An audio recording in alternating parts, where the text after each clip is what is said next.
dib u heshiisiinta siyaasadda dadaalada bini'aadantinimada amniga iyo sidoo kale dagaalka ka dhanka al-shabaab ayaa ka mid ahaa qodobada muhiimka ah oo ay ka wada hadleen saraakiisha sarsare ee midooda Afrika oo boqosho ku tagay magaalada Baydhabo ee xarunta maamulka Koonfur Galbeed Soomaaliya. Wafdu hogaaminayo wakiilka midooda Afrika ee Soomaaliya Danjire Maxamed Alamin Soof iyo safiirka Shiinaha ee Soomaaliya ayaa la kulmay madaxweynaha Koonfur Galbeed Cabdicasiis Xasan Maxamed iyo xubno ka tirsan maamulkiisa iyo wakiilada ururada bulshada rayidka maalintii Talaadada.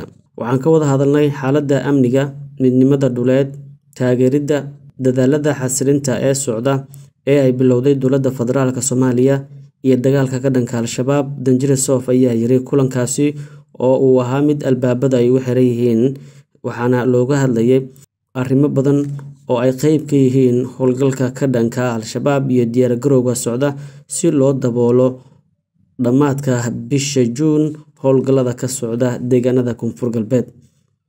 Qaraarkan ayaa ah mid waafaqsan qaraarka Golaha Ammaanka ee Qaramada Midoobay ee kala ah 2628 iyo sidoo kale 2670 oo dhigaya in ADMIS la dhimo ciidamadeeda isla markaana si tartiib ah loogu wareejiyo mas'uuliyadda amniga ciidamada Soomaaliya.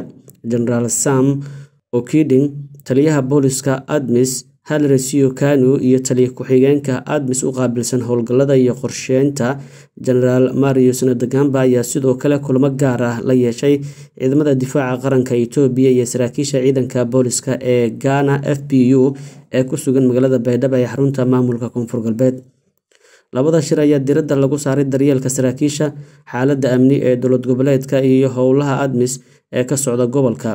Waxaa igu dhiirigeliyeen wixii aan ka maqlay madaxweynaha Koonfur Galbeed, maamulada degmooyinka iyo taliyaha booliska gobolka oo ahaa in ciidamada ADMIS ay si wadajir ah maalin waliba ay u fuliyaan howlgallada ay ciidanka deegaanka kula jiraan si loogu sugo ammaanka gobolka. Sidaasi waxaa yiri wakiilka midooda Afrika. Marka loo eego qaybta militariga ADMIS, Baydhabo waa xarunta Sector 3 oo ay joogaan ciidamada Itoobiya. Waxay si wadajir ah ula shaqeeyaan cutubyo ka tirsan ciidamada booliska oo la magac baxay FBU oo ka socda dalka Ghana.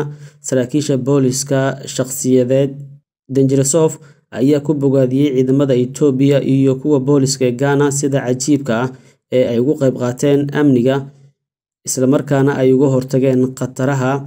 Waxa uu sheegay in ay al-shabaab ay u geysteen khasaare aad u xooggan iyagoo adeegsanaya xeeladaha iyo howlgallada joogtada ah, tababaridda iyo sidoo kale la talinta ciidamada amniga Soomaaliya iyo sidoo kale sugidda xarumaha dadweynaha iyo dhammaan goobaha garoonka diyaaradaha si loo fududeeyo helitaanka dhaqaale iyo bini'aadantinimada labaduba. Waan ku faraxsanahay in aan maqlo in aad si wadajir ah aad ula shaqeysaan ciidamada Soomaaliya iyo maamulka deegaanka si aad u sameysaan howlgallada wadajirka ah. Kusimaha taliyaha qaybta General Basfet Fund ayaa sidaas yiri. Waxa uu sheegay in ADMIS ay ka go'an tahay in ay qayb weyn ay ku yeeshaan sugitaanka amniga Soomaaliya gaar ahaan gobolada Koonfur Galbeed Soomaaliya. Sidaasi waxaa yiri wakiilka midooda Afrika ee Soomaaliya. Working closely with the security forces of Somalia in your operations, but also in the JOC. What you are doing is very important and paramount because you are fighting against the Shabab, you are fighting against the drought. How? By supporting all those people who came. Recently, on 11 April, the Secretary General of the United Nations, he came and straight away from Mogadishu, as soon as he arrived, he decided to come to Baidoa, which means that Baidoa play an important role.